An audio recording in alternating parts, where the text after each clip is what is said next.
Hello नमस्कार दोस्तों, good morning. कैसे हो दोस्तों? आप सभी का स्वागत है प्रकाश आईटीआई यूट्यूब चैनल पर। मैं महेंद्र आकोदी आप सभी का हार्दिक स्वागत करता हूं।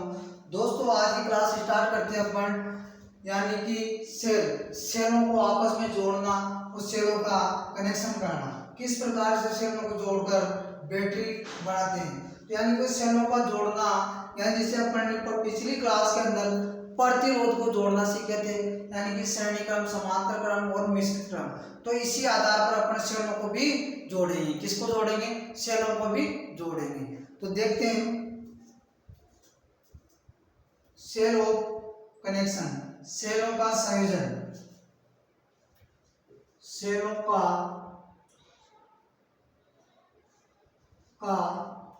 संयोजन, सेलों का संयोजन। सबसे पहले लेंगे दोस्तों श्रेणी कनेक्शन। कौन सा कनेक्शन?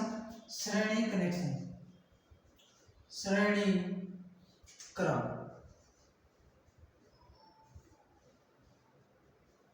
श्रेणी क्रम, श्रेणी क्रम के अंदर क्या होता है? जब n सेलों को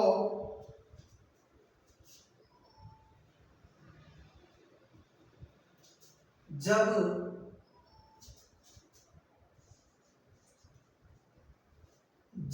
n सेलों को जिसमें प्रत्येक सेल का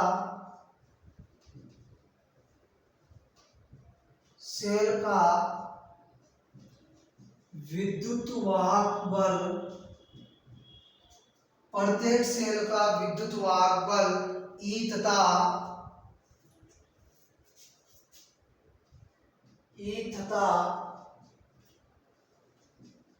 आंतरिक प्रतिरोध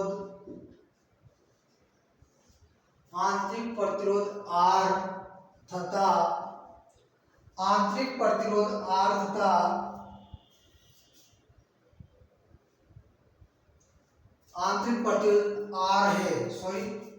R है,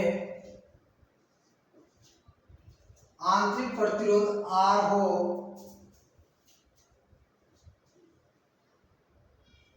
तो R है, आंतरिक प्रतिरोध R को श्रेणी क्रम में जोड़ा जाता है। दोस्तों यहां से देखते हैं अपने एक बार वापस। जब n सेलों को दिया हुआ है हेडिंग के अंदर, जब n सेलों को जिसमें प्रत्येक सेल का विद्युत वाहक बल, अब आप सभी जानते हैं विद्युत वाहक बल को E के द्वारा दर्शाया जाता है। किसके द्वारा दर्शाया जाता है? E के द्वारा दर्शाया जाता है। यहाँ पर n सेलों को जिसमें प्रत्येक सेल का विद्युत वाहक बल E तथा आंतरिक प्रतिरोध को दर्शाया जाता है R के द्वारा हो। R को श्रेणी क्रम में जोड़ा जाता है। किसमें जोड़ा जाता है? श्रेणी क्रम के अंदर जोड़ा जाता है। तो यहाँ पर कुल विद्युत वाहक बल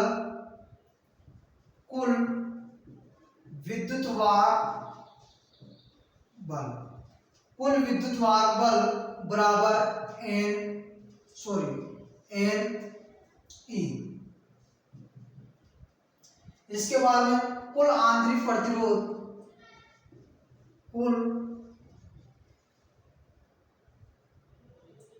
कुल आंतरिक प्रतिरोध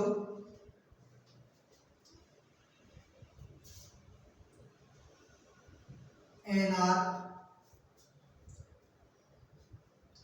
जब परिपथ के अंदर बाह्य परिपथ हो, परिपथ में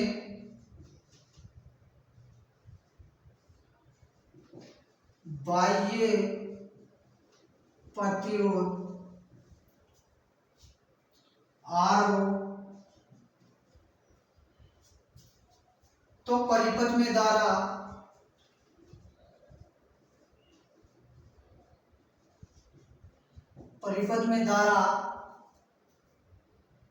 आई बराबर एन ई अपॉन में एन आर प्लस प्रतिरोध।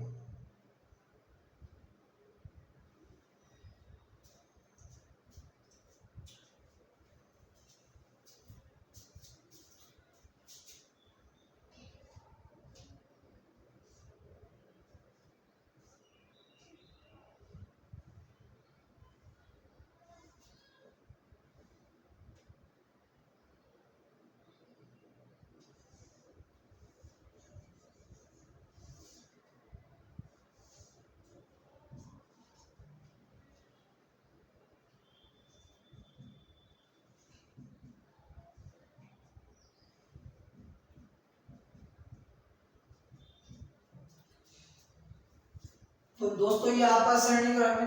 कौन सा क्रम है? श्रेणी क्रम। श्रेणी क्रम के अंदर कुल विद्युत वाहक क्या होता है? एन ई, यानी कि सेलों की संख्या और विद्युत वाहक। अगर कुल विद्युत वाहक निकालना चाहते हो तो यानी कि कुल विद्युत वाहक निकालेंगे अपन, तो एक सेल का विद्युत वाहक पता होना चाहिए। क्या पता होना चाहिए? एक सेल का विद्युत वाहक पता होना चाहिए और सेलों की संख्या पता होना चाहिए। अगर मान लो यहाँ पे दिया हुआ है क्वेश्चन के अंदर कि एक सेल का विद्युत वाहक है 4 वोल्ट। कितना वोल्ट? 4 वोल्ट। इस सेल का कितना है? 4 वोल्ट। इसका भी कितना है? 4 वोल्ट। ठीक है, सेल का विद्युत वाहक आपको पता है और सेलों की संख्या आपके पास में पता है। सेल का विद्युत वाहक यानी कि ई बराबर क्या होगा? विद्युत वाहक। जो फॉर्मूला दिखाया गया यहाँ पर कुल विद्युत वाहक निकालने का, किसका निकालने का? कुल विद्युत वाहक निकालने का फॉर्मूला होता है एन ई का मतलब हो गया दोस्तों 4 और सेलों की संख्या कितनी हो गई? 3। 1 2 3 तो इंटू 3, 3 चौक कितना होता है? 12 वोल्ट। कितना हो गया? टोटल आंसर कितना हो गया? 12 वोल्ट। यानी कुल विद्युत वाहक इस तरीके से निकाला जाता है। समझ में आया होगा दोस्तों। अगला है कुल आंतरिक प्रतिरोध। कुल आंतरिक प्रतिरोध निकालने का मतलब हो गया दोस्तों यहाँ पर कि n बराबर सेलों की संख्या। n बराबर क्या हो गया? सेलों की संख्या और r यानी कि आंतरिक प्रतिरोध, जो सेल का आंतरिक प्रतिरोध वो कितना है। तो वही फॉर्मूला याद रखेगा।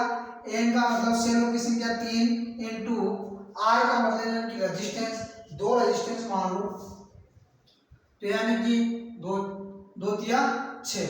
ये क्या आ गया आपके पास में? कुल आंतरिक रेजिस्टेंस। क्या आ गया?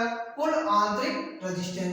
इसी प्रकार परिपथ में बाह्य प्रतिरोध R हो, जब बाह्य प्रतिरोध R हो, जो आपके पास में सेल दिया हुआ है, सेल नंबर 1 दिया हुआ है, सेल नंबर 2, सेल नंबर 3, जब इस सर्किट के बाह्य परिपथ R, कैपिटल R दिया हुआ, तब परिपथ के अंदर धारा क्या होगी? जब इसके अंदर धारा क्या होगी? धारा, परिपथ में धारा आई, तब क्या होगा?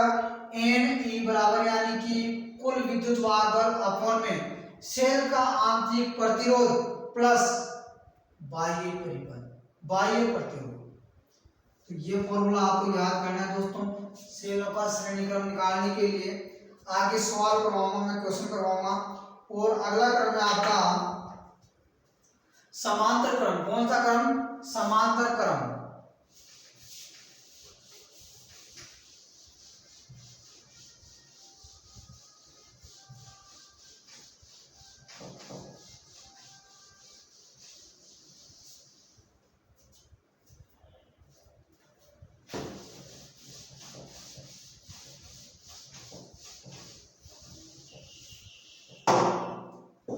अगला है समांतर क्रम।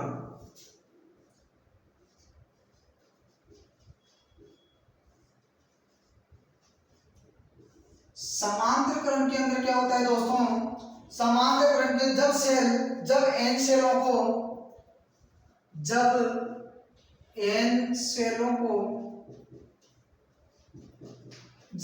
सेलों को जिनमें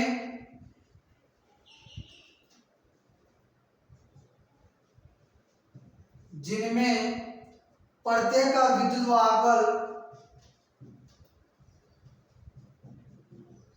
विद्युत वाहक बल,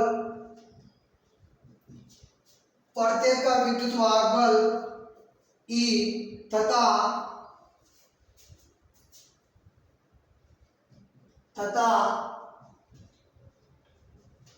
आंतरिक प्रतिरोध R, क्या हो, आंतरिक प्रतिरोध R है, तो समांतर क्रम में जोड़ा जाता है, समांतर क्रम में जोड़ा जाता है, तो पूरी बैटरी का विद्युत वाहक बल जोड़ा जाता है, तो पूरी बैटरी का विद्युत वाहक बल, पूरी बैटरी का विद्युत वाहक बल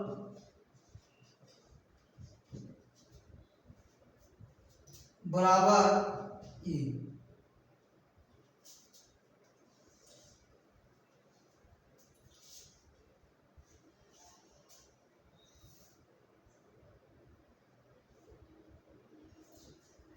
समझ में आया हो यहाँ तक?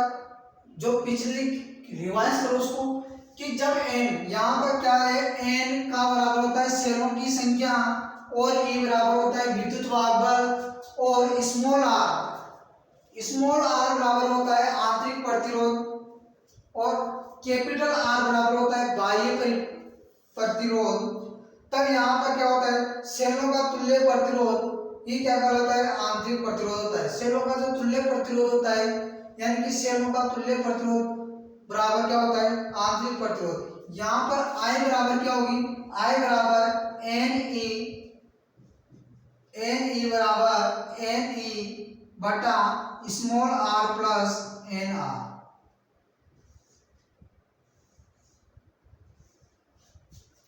समझ में आएगा दोस्तों? यह समांतर क्रम का निकालने का सूत्र था, पिछला था श्रेणी क्रम का। इसी तरीके से क्वेश्चन सोल्व करेंगे अपन धीरे धीरे। क्वेश्चन सोल्व करवाता हूँ आपको, चलो तब अच्छी तरह समझ में आएगा।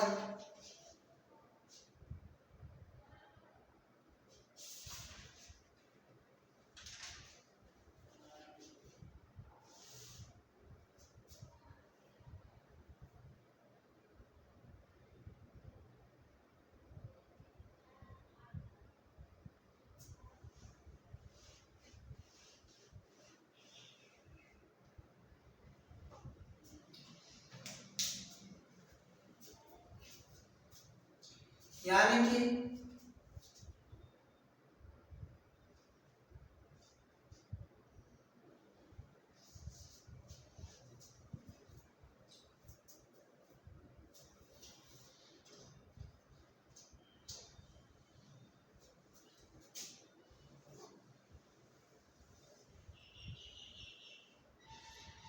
जो आपके क्वेश्चन होता है इस तरीके से सेल जुड़े रहते हैं।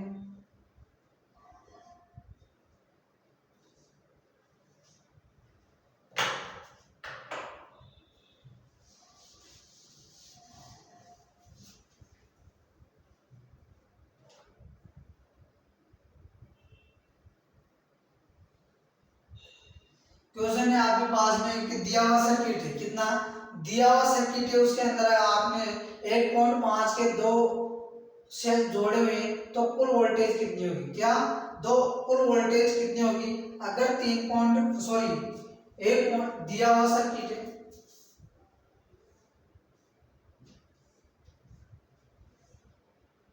ये दिया हुआ सर्किट है आपके पास में, सेल दिया हुआ है, प्रत्येक सेल का विद्युत वाहक बल है 1.5, कितना है 1.5, तो इसके अंदर सेलों का विद्युत वाहक बल ज्ञात करो। क्या ज्ञात करो, सेलों का विद्युत वाहक बल ज्ञात करने का जो फॉर्मूला था मैंने बताया था अभी थोड़ी देर पहले कि n इंटू E,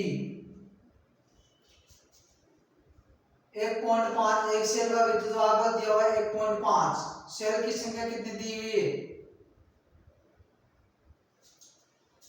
तो इस तरीके से सोल्व करेंगे आप और आंसर निकालेंगे, इस तरीके से निकालेंगे दोस्तों। और इसके बाद में अगर मैं बात करता हूँ, क्या बात करता हूँ, आगे का जो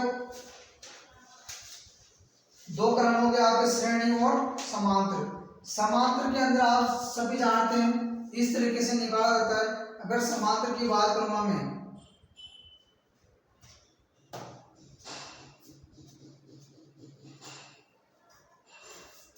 समांतर का फॉर्म डायग्राम देख रहे हैं, जैसे अपन प्रतिरोध का डायग्राम बनाते हैं, क्या बनाते हैं, प्रतिरोध का डायग्राम बनाते हैं, उसी तरीके से समांतर का डायग्राम बनेगा।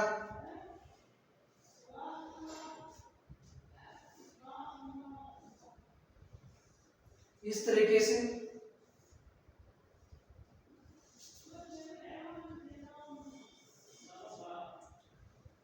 यह वायु प्रतिरोध, यहाँ पर प्रत्येक सेल का विद्युत वाहक E, प्रत्येक सेल का विद्युत वाहक E। तो इसी तरीके से ज्ञात करते हैं दोस्तों। अगर मैं बात करता हूँ मिश्रित संयोजन की, किस संयोजन की, मिश्रित संयोजन के अंदर भी क्या होता है, जब n पंक्तियों में n सेल में, जब n पंक्तियों भाई दो या दो से अधिक, ये कौन सा क्रम होगा, समांतर हो गया। इसके बाद अब दो या दो से श्रेणी व समांतर, दोनों को जोड़कर जो नया बनाते हैं वो बनाते हैं मिश्रित। क्या बनाते हैं, मिश्रित। श्रेणी व समांतर को आपस में मिलाया जाता है। अगर मान लो ये आपस सर्किट समांतर का है, अगर मैं इसके साथ में श्रेणी में और जोड़ दूं, ये अब कौन सा बन गया दोस्तों, मिश्रित। कौन सा बन गया, मिश्रित। तो यानी कि मिश्रित में जब n पंक्ति में n सेल हो, n सेल जिसमें प्रत्येक विद्युत वाहक E हो, जब पंक्ति m के अंदर दिया हुआ सेल उसका विद्युत वाहक E हो, क्या हो, E हो, और उसका आंतरिक प्रतिरोध क्या हो, R हो, तो यह मिश्रित क्रम में जोड़ा जाता है। ठीक है दोस्तों, क्योंकि यहाँ पर दो पंक्तियां बन गई, कितनी बन गई, एक तो ये वाली पंक्ति पूरी की पूरी, 1 2 3, एक ही अलग से इसके साथ में जुड़ा, तो ये, तो यानी कि n पंक्तियां, कितनी, n पंक्तियां। तो कुल विद्युत वाहक निकालना, देखो ये सर्किट चलेगा मिश्रित का,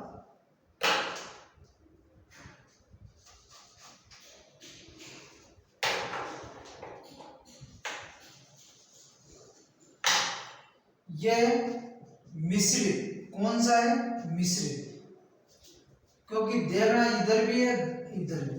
तो ये क्या है, श्रेणी व समांतर को जोड़कर बनाया गया जो सर्किट है आपका मिश्रित। अब इस मिश्रित के अंदर कुल विद्युत वाहक कैसे ज्ञात करते हैं, कुल विद्युत वाहक Ne, सेलों की संख्या व सेल का विद्युत वाहक।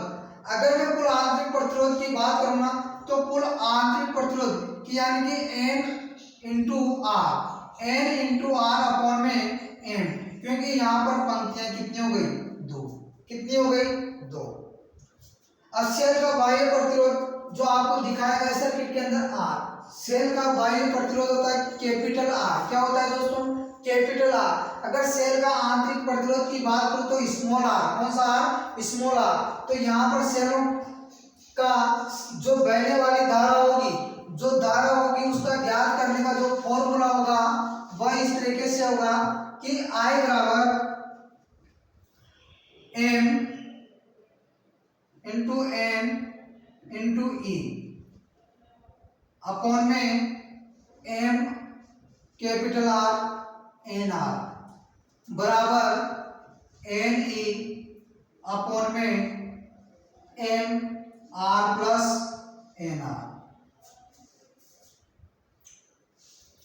ये सेल के अंदर बहने वाली धारा है दोस्तों मिश्रित क्रम के अंदर। किस क्रम के अंदर, मिश्रित क्रम के अंदर। और दोस्तों आज की क्लास यहीं समाप्त करते हैं। समझ में आया होगा, अगर नहीं भी समझ में नहीं आया होगा तो कोई दिक्कत नहीं है, अगली क्लास में समझेंगे बाकी का चैप्टर। और अगर आपको कोई भी दिक्कत हो, कोई भी प्रॉब्लम हो तो कमेंट बॉक्स में कमेंट करना है और वीडियो को ज़्यादा से ज़्यादा शेयर और लाइक करना है। थैंक यू, धन्यवाद दोस्तों। आज की क्लास यही समाप्त करते हैं।